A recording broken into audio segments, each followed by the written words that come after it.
Hello students, welcome back to chemistry classes. Class 11th chemistry plus NEET plus JEE के segment में मैं श्रवण कुमार एक बार फिर से सभी बच्चों का वेलकम करता हूं।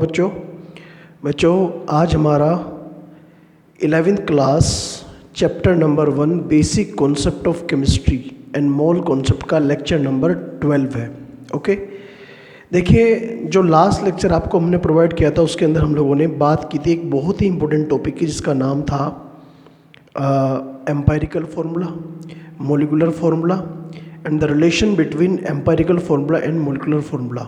ठीक है, ये टॉपिक हमने आपको कंप्लीट करा दिया था और आज के इस लेक्चर में हमें उसी टॉपिक के ऊपर कुछ 2-3 न्यूमेरिकल्स करने हैं बहुत इंपॉर्टेंट, जो अलग अलग एग्ज़ाम्स में आ सकते हैं। ठीक है, तो चलिए स्टूडेंट, हम लोग वो जो कॉन्सेप्ट आपको हमने पढ़ाया था कि हम लोग एम्पायरिकल फार्मूला कैसे फाइंड आउट करते हैं, मोलिकुलर फार्मूला और एम्पायरिकल फार्मूला में क्या रिलेशन है, उस पूरे कॉन्सेप्ट के ऊपर बेस्ड सबसे पहला क्वेश्चन मैं आपके सामने डिस्कस करना चाहता हूँ।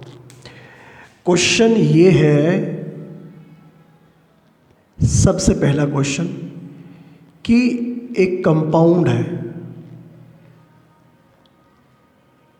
compound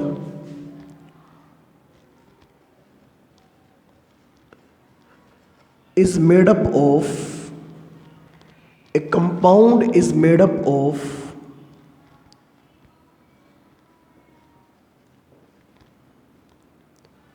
two elements, दो एलिमेंट है x एंड y, दो एलिमेंट से मिलकर बना हुआ है ये कंपाउंड। x की जो परसेंटेज गिवन है 50% बाई मास। ओके, y की परसेंटेज है 50% बाई मास।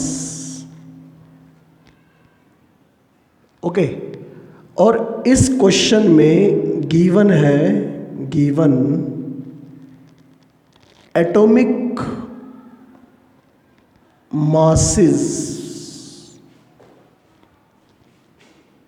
ऑफ x का तो गिवन है 10 और y का गिवन है 20।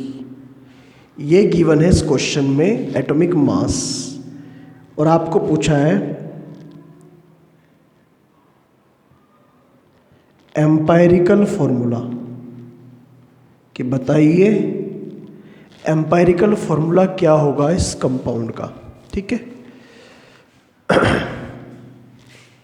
सॉल्यूशन में सबसे पहले स्टेप में क्या करते हैं हम लोग, स्टेप नंबर 1 में फाइंड नंबर ऑफ मोल्स। आप मोल्स फाइंड आउट करिए। सबसे पहला काम दोनों के मोल्स फाइंड आउट करिए। पहले वाले के मोल्स तो हो गए NX और दूसरे वाले के NY। NX is equal to हुआ 50/10 इज इक्वल टू 5। दूसरे वाले के मोल हुए 50/20 इज इक्वल टू 2.5। ये तो आ गए दोनों के मोल्स। ये तो पहला स्टेप है। Step number 2,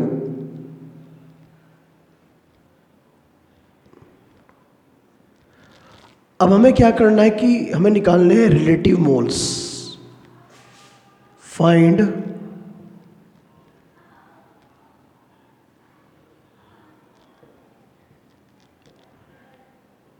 relative moles of x and y। इन दोनों के रिलेटिव मोल निकालने। ठीक है, तो अगर मैं x के निकालता हूँ रिलेटिव मोल तो क्या करूँगा, क्या बताया था हमने, इन दोनों में से जो स्मॉलर वैल्यू है उस वैल्यू से हर एक को डिवाइड करना है। तो x के लिए तो हो जाएगा 5/2.5 इज इक्वल टू 2 आएगा। y के रिलेटिव मोल हो जाएंगे 2.5/2.5 इज इक्वल टू 1। ठीक हमने आपको ये बताया था कि अगर सेकंड स्टेप में रिलेटिव मोल की जो वैल्यू आएगी, अगर वो एक कंप्लीट इंटीजर नंबर आ रहा है, होल नंबर आ रहा है, ठीक, तो ठीक है, तो तब तो हमें पता लग चुका है कि x का नंबर 2 है और y का नंबर 1 है। अगर बाई चांस ये आता पॉइंट में, फ्रैक्शन में आता, तो तब हम लोग तीसरा स्टेप फिर अप्लाई करते और उसे क्या करते, राउंड ऑफ करते। ठीक है, ऐसा केस जब आएगा तब बताएंगे आपको। तो अभी तो हम कह सकते हैं so we can say that empirical formula of compound, उस कंपाउंड का एम्पायरिकल फॉर्मूला क्या हो जाएगा, इज x2y, या तो ये हो जाएगा, ठीक है, या फिर हम लोग इसे ऐसे भी लिख सकते हैं y(x2), ठीक है, किसी को भी हम लोग पहले और बाद में लिख सकते हैं आंसर। ये जो क्वेश्चन है ये सबसे आसान और सबसे सिंपल क्वेश्चन है, 3 स्टेप में कंप्लीट हो रहा है, बल्कि 2 ही स्टेप में कंप्लीट हो रहा है। ठीक है, अब मैं आप लोगों के सामने एक ऐसा क्वेश्चन डिस्कस करने जा रहा हूँ जिसमें जो रिलेटिव मोल निकल के आएंगे वो फ्रैक्शन में आएंगे, तो उन्हें हमें राउंड ऑफ करना पड़ेगा। अब उन्हें राउंड ऑफ कैसे करते हैं वो देखते हैं हम लोग ज़रा। तो अभी तो वीडियो स्टॉप करके इस पूरे पोर्शन को नोट कर लीजिएगा और फिर हम लोग बढ़ते हैं क्वेश्चन नंबर 2 की तरफ।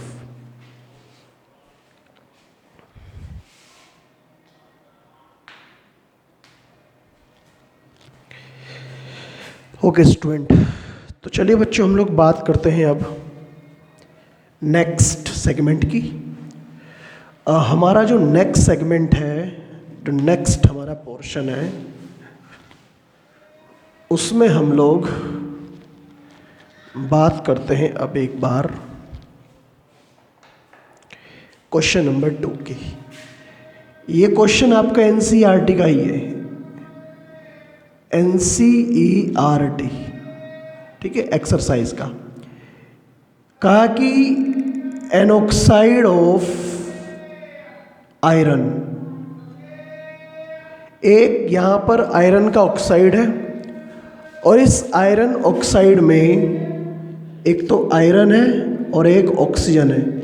आयरन की परसेंटेज दे रखी है 69.9% और ऑक्सीजन की परसेंटेज दे रखी है 30.1%। दोनों की परसेंटेज गिवन है और आपको सबको पता होना चाहिए ये बात।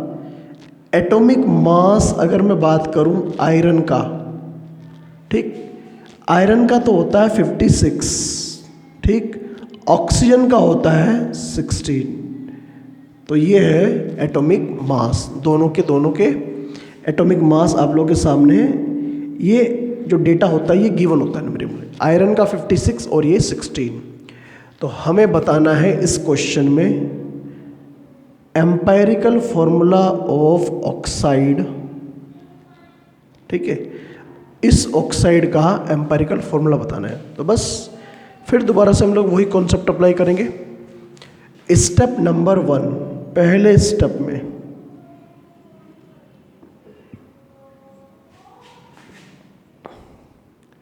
Find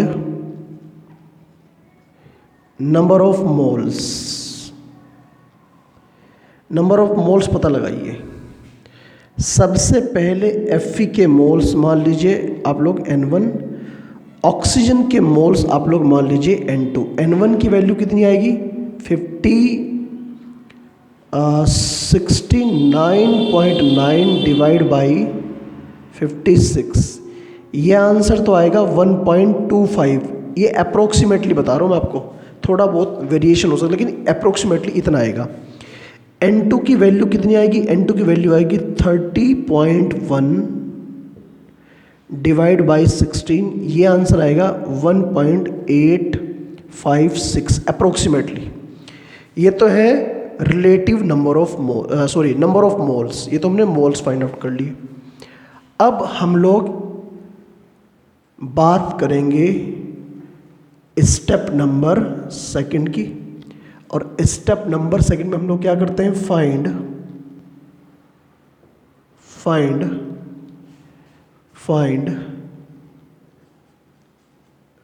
relative moles. ठीक है, रिलेटिव मोल्स सबसे पहले हमें फाइंड आउट करने होते हैं आयरन के, उसके बाद में ऑक्सीजन के। तो आपको अब याद होनी चाहिए चीज़ें, जिस किसी के भी निकालने होते हैं रिलेटिव मोल, कैसे निकालते हैं रिलेटिव मोल, मतलब जिसके भी निकालने होते हैं उस वैल्यू को, उसके मोल को छोटी वैल्यू से डिवाइड करना है। तो इन दोनों में छोटी वैल्यू कौन सी, ये स्मॉलर है, ये लार्जर है ऑब्वियसली। तो आयरन के मोल्स तो हो जाएंगे 1.25 अपॉन 1.25।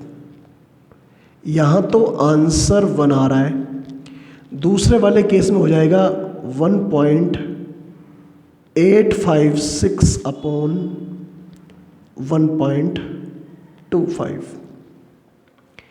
ये वैल्यू अप्रोक्सीमेटली बता रहा हूँ मैं, ये 1.456 अंदाजे से बता रहा हूँ, इतनी आएगी। तो पहली बात तो इसे हम लोग लिख सकते हैं ऐसे करके, मतलब अप्रोक्सीमेटली 1.5। तो ऑक्सीजन के, आयरन के रिलेटिव मोल कितना है 1, ऑक्सीजन के 1.5 बताया था हमने। अगर ये सेकंड स्टेप में रिलेटिव नंबर ऑफ मोल्स अगर ये आ जाए कंप्लीट इंटीजर की फॉर्म में, तो तब तो हमारा फॉर्मूला तुरंत तैयार हो जाएगा। लेकिन अगर ये पॉइंट में आ जाए, कोई भी एक वैल्यू अगर पॉइंट में आती है, तो हमें क्या करना है, इसे राउंड ऑफ कर लेना है। तो ऐसा देखा गया है, या ऐसा मैं कह सकता हूँ, अगर मैं इसे और इसे, इन दोनों वैल्यू को 2 से मल्टीप्लाई कर दूँ, क्योंकि 1 से मल्टीप्लाई करूँ कुछ नहीं फ़र्क पड़ेगा, 2 से मल्टीप्लाई कर दूँ अगर मैं, 1 इंटू 2 एंड 1.5 इंटू 2, तो ये दोनों की दोनों वैल्यू। अच्छा, एक बात ध्यान रखनी है आपको, जिस नंबर से भी आप लोग मल्टीप्लाई करोगे, मतलब इसे राउंड ऑफ करने के लिए दोनों को सेम नंबर से मल्टीप्लाई करोगे, क्योंकि हमें रेशो इक्वली इंक्रीज करना है। तो तीसरे स्टेप में आपको कहना है because relative moles are in fractional value, so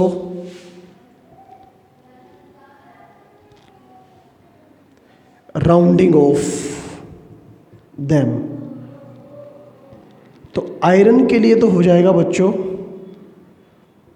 1 into 2 is equal to 2, oxygen के लिए हो जाएगा 1.5 इंटू 2 इज इक्वल टू 3। तो आपको कह सकते हैं कि empirical formula is equal to क्या हो जाएगा, Fe2O3।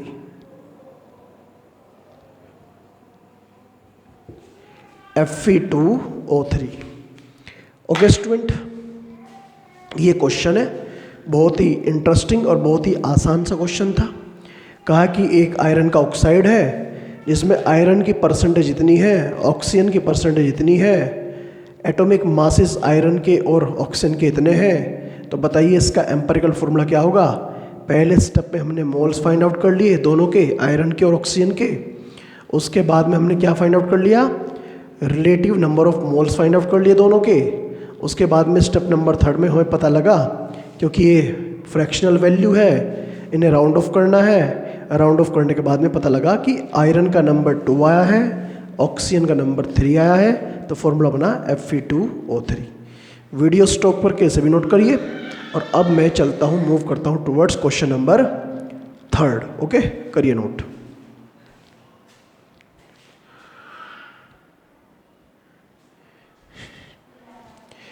Okay student, empirical formula के ऊपर बेस्ड क्वेश्चन नंबर 3 डिस्कस करना चाहता हूँ आप लोगों के सामने। तो चलिए हम लोग बच्चों मूव करते हैं क्वेश्चन नंबर 3 की तरफ।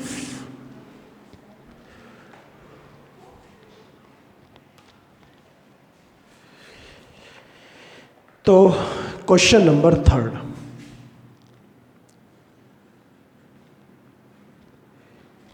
ये भी एक इमेजिनरी क्वेश्चन है। कहा कि एक कंपाउंड है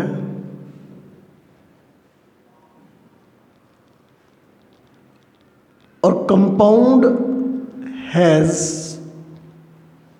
3 एलिमेंट्स, मतलब वो 3 एलिमेंट से मिलकर बना हुआ है, P Q R, जिसमें एलिमेंट P की परसेंटेज कितनी है 60%, Q की परसेंटेज है 20% और R की परसेंटेज है 20%। ठीक है, ये तो गिवन है परसेंटेज। यहाँ पर P Q R के गिवन है atomic masses. Atomic masses P का गिवन है यहाँ पर आपका 20,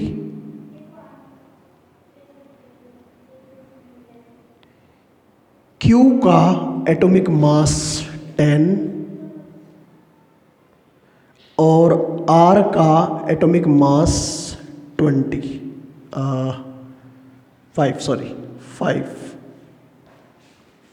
कुल मिलाकर आपके सामने ये इन्फॉर्मेशन गिवन है। आपको पता लगाना है कि इनका एम्पिरिकल फॉर्मूला क्या होगा। ठीक है, ये तो मैं आपको बस सिखाने के लिए इन्फॉर्मेशन दे रहा हूँ, वरना ऐसा नहीं है कि सारी वैल्यूज़ हमेशा आपको ऐसी ही गिवन होगी जिसमें इजीली वो कैंसिल आउट आएगी, क्योंकि लग रहा होगा आपको ये बात, लेकिन फिर भी हमें तो प्रैक्टिस करनी है। स्टेप नंबर 1 में हमें क्या पता लगाने हैं, मोल्स। पहले मोल्स निकालिए, तो P Q R इन तीनों कंपोनेंट के मोल्स, इसके मोल N1, इसके मोल N2 और इसके मोल N3। तो N1 की वैल्यू तो यहाँ पर आएगी 60/20 इज इक्वल टू कितना आया 3। N2 की वैल्यू यहाँ पर आएगी 20/10 इज इक्वल टू 2 और N3 की वैल्यू यहाँ पर आएगी बच्चों 20/5 इज इक्वल टू 4। ठीक है, ये आप लोग के सामने अभी मोल्स आ चुके हैं। अब बारी है हमारा स्टेप नंबर 3 देखने का। स्टेप नंबर 3 में हमें क्या पता लगाना है, स्टेप नंबर 2। ठीक है, बाय मिस्टेक हमने 3 बोल दिया। Step number 2, relative number of moles. ठीक है, सबसे पहले P के, उसके बाद Q, उसके बाद R। P के रिलेटिव मोल्स कैसे फाइंड आउट करेंगे, इनका इन तीनों में जो सबसे छोटी वैल्यू है उसे उठाइए और उससे सबको डिवाइड कर दीजिए। तो 3/2 इज इक्वल टू आंसर आया 1.5। 2/2, ठीक है, 2/2 इज इक्वल टू 1 और यहाँ पर आया 4/2 is equal to 2। These are relative number of moles. Okay, उम्मीद है आप लोग मेरी बात को समझ रहे होंगे। क्योंकि इनमें एक वैल्यू फ्रैक्शन में है, P के जो रिलेटिव मोल है 1.5 है, तो इसका मतलब इन्हें राउंड ऑफ करना पड़ेगा। Step number 3। ठीक है, तो राउंडिंग ऑफ रिलेटिव मोल्स। ठीक है, तो P के लिए हो जाएगा 1.5 × 2, क्योंकि 2 से ही हम लोग अगर से मल्टीप्लाई करते हैं पूरी इक्वेशन को तभी हो सकता है पॉसिबल, और कोई तरीका नहीं है। P Q का हो जाएगा 1 × 2 इज इक्वल टू 2 और R का हो जाएगा आपका 2 इंटू 2 इज इक्वल टू 4। अब ये एक्चुअल नंबर ऑफ एटम्स पता लग चुके हैं आपको कि P के एटम्स कितने हैं, Q के कितने हैं और R के कितने हैं।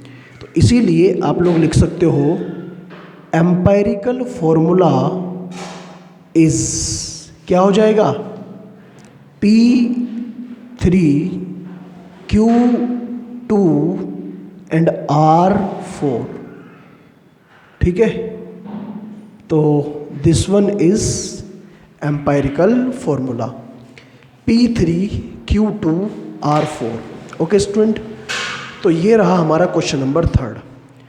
अब मैं आप लोगों को कुछ questions as a homework provide करूँगा जो आपको प्रॉपर्ली सोल्व करने हैं और सोल्व करके उनका एम्पिरिकल फॉर्मूला फाइंड आउट करना है स्टूडेंट। ठीक है, वीडियो स्टॉप करके पहले ये क्वेश्चन का आंसर, ये सॉल्यूशन नोट कर लीजिएगा। ये क्वेश्चन है और यहाँ से स्टार्ट होता है इसका सॉल्यूशन, करिए नोट।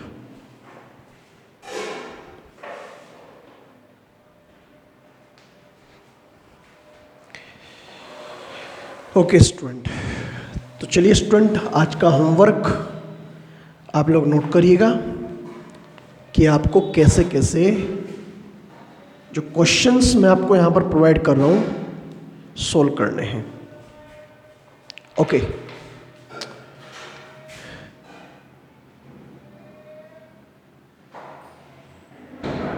देखिए पहला क्वेश्चन ये है कि हमारे पास एलिमेंट है,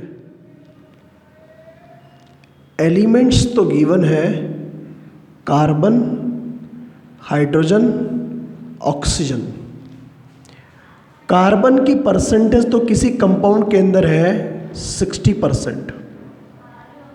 ठीक है, हाइड्रोजन की परसेंटेज यहाँ पर जो बचती है वो 10% गिवन है और 30% जो गिवन है वो गिवन है यहाँ पर ऑक्सीजन। अगर कार्बन का एटॉमिक मास 12, हाइड्रोजन का एटॉमिक मास 1, ये तो फिक्स वैल्यू है, ऑक्सीजन का एटॉमिक मास 16, तो बताना है आपको empirical formula of the compounds. ठीक है, क्वेश्चन नंबर 2। क्वेश्चन नंबर 2 में हमारे पास जो एलिमेंट है, एलिमेंट्स हैं हमारे पास में कार्बन, हाइड्रोजन एंड नाइट्रोजन। इस बार नाइट्रोजन लिया। कार्बन की परसेंटेज यहां पर गिवन है 72%। हाइड्रोजन यहां पर जो प्रेजेंट है वो प्रेजेंट है 18%, 18% यहां पर हाइड्रोजन है।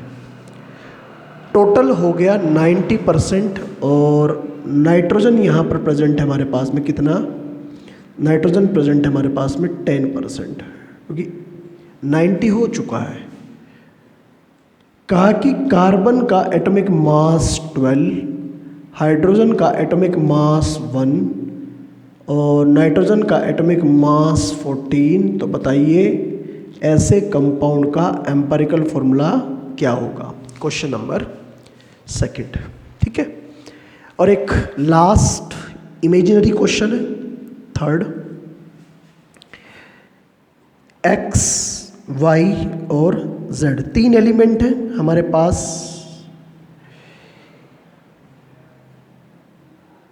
एट्टी 10%।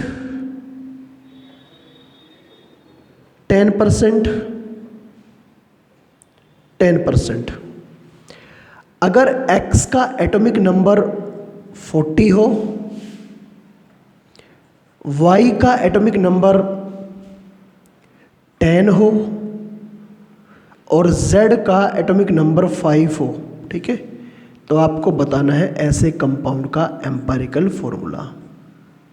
ठीक है, बाकी जो क्वेश्चंस है मैं आपको उसके शीट प्रोवाइड करूंगा और कुछ क्वेश्चंस आप लोग, 1-2 क्वेश्चंस NCERT इन टेक्स्ट और एग्जाम्पल में गिवन है, वहाँ से आप लोग पिक करेंगे। NCERT एग्जाम्पलर में भी कुछ क्वेश्चंस गिवन है, वहाँ से भी आप लोग इसे पिक कर सकते हो। और बाकी मैं आपको शीट तो दूंगा ही जिसके अंदर प्रीवियस ईयर नीट और जेईई के क्वेश्चंस होंगे, वो भी आप लोग कर लेंगे सॉल्व। ओके स्टूडेंट, तो वीडियो स्टॉप करके आप लोग अपना होमवर्क नोट कर लीजिएगा, फिर हम लोग अपने नए टॉपिक की तरफ बढ़ते हैं आगे।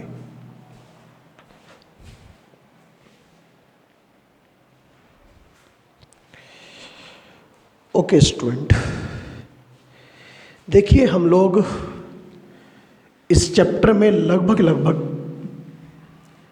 आपको तीन मेजर टॉपिक कंप्लीट करा चुके हैं, जिनमें से एक का नाम तो था मोल कॉन्सेप्ट, कंप्लीट करा दिया था हमने।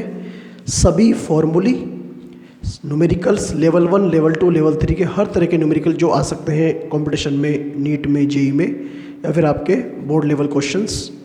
उसके बाद में हमने शुरू किया था मोल से ठीक नेक्स्ट क्वेश्चन है कंसंट्रेशन वाला, जो मोल से ही सीधे कनेक्टेड था।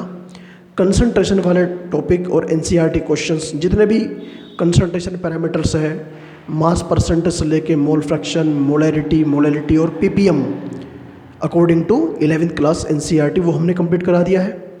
और एक टॉपिक हमने रिसेंटली कंप्लीट करा है जिसका नाम है एम्पिरिकल फार्मूला, मोलिकुलर फार्मूला, और इसके ऊपर बेस्ड कुछ इंपॉर्टेंट फॉर्मूली एंड न्यूमेरिकल्स, जो भी आपके सामने अभी कंप्लीट किया है। अब हमारे इस चैप्टर में 2 टॉपिक तो बचते हैं मेजर, जिनमें से एक का नाम है stoichiometry of the compound, stoichiometry calculations, और एक है लॉ ऑफ केमिकल कॉम्बिनेशंस। ये तो मेजर टॉपिक्स हैं। उसके बाद में इस चैप्टर में कुछ माइनर टॉपिक्स हैं, कुछ छोटे छोटे टॉपिक्स हैं, मतलब कुछ बेसिक इन्फॉर्मेशन, जैसे कुछ बेसिक मैथमेटिक्स हुआ, ठीक है। उसके बाद में हम लोग पढ़ेंगे कुछ बेसिक छोटे छोटे टॉपिक्स हैं, जैसे यूनिट्स, पैरामीटर्स वगैरह। तो जो भी है वो हम लोग बाद में और लास्ट में कंप्लीट करेंगे, क्योंकि वो थ्योरेटिकल सा पार्ट है कुछ, ठीक है। उसके अंदर कुछ कहीं कहीं पर मैथमेटिकल कॉन्सेप्ट है, बाकी सब थ्योरेटिकल कॉन्सेप्ट है। तो मैं एक बार आपको रिमेनिंग जो पार्ट बचा है चैप्टर का वो समराइज कर रहा हूँ।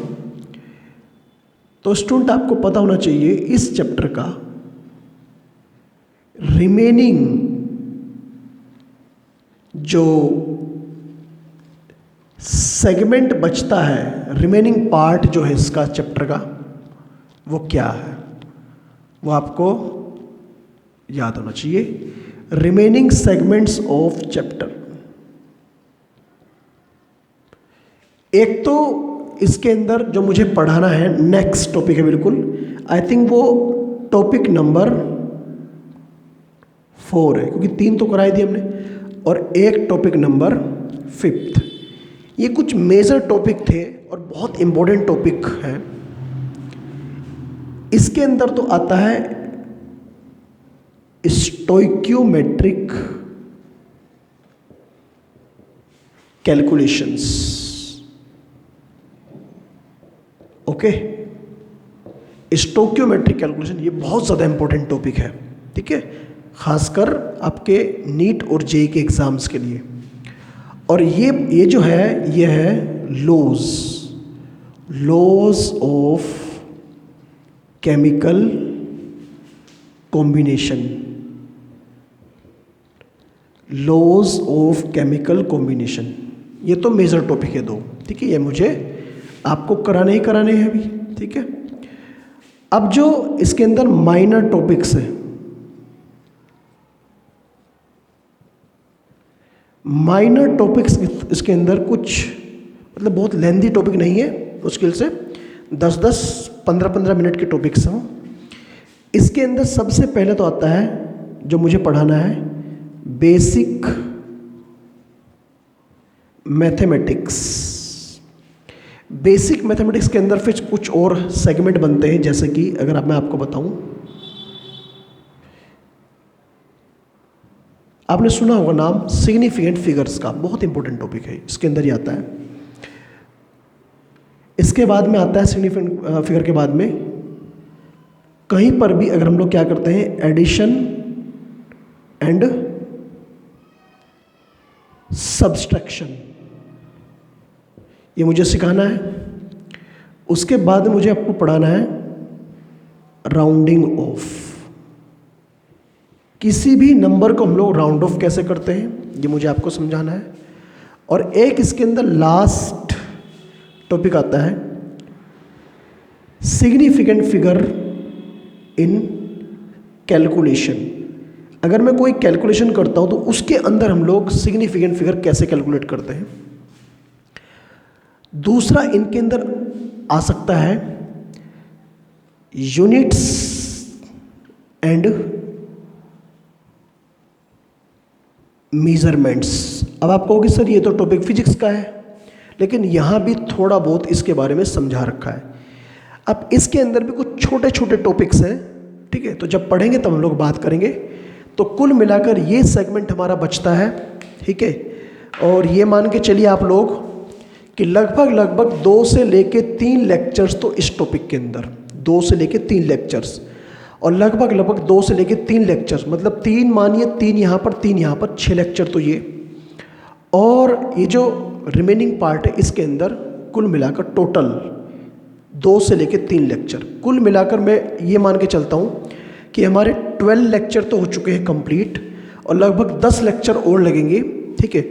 और आप ये भी मानिए कि 12 लेक्चर का मतलब 12 लेक्चर नहीं है, इन्हें आप लोग हाफ करिए, क्योंकि मैं जो लेक्चर आपको प्रोवाइड कर रहा हूँ वो 30 मिनट का प्रोवाइड कर रहा हूँ, और लेक्चर की ड्यूरेशन होनी चाहिए 50 से लेके 60 मिनट, ठीक है। तो आप लोग इन्हें 12 लेक्चर मत मानिए, इन्हें 12 के बदले आप लोग मानिए कितने, इन्हें मानिए आप लोग 6 लेक्चर। अभी आपके 6 ही लेक्चर कंप्लीट हुए हैं, ठीक है। तो 12 ये और 10 वो, लगभग 22। तो इन्हें 22 मत मानिए, इन्हें आप लोग 11 या फिर 12 लेक्चर मानिए, क्योंकि अभी मुझे क्वेश्चन भी कराने हैं एनसीईआरटी के। तो जितना समय जितना टाइम अभी हमने कंज्यूम किया है, इतना ही टाइम हमें और कंज्यूम करना है अपना चैप्टर कंप्लीट करने के लिए, क्योंकि हमें जो तैयारी करनी है वो 11th plus NEET plus JEE के लेवल करनी है। सारे टॉपिक कंप्लीट कराने के बाद मैं आपको कुछ फिर प्रीवियस ईयर नीट और जेई के एक जनरलाइज क्वेश्चन भी कराऊंगा। अभी आप लोग वीडियो स्टॉप करके एक बार इसे देख लीजिएगा, नोट करना है तो नोट भी कर सकते हैं स्टूडेंट।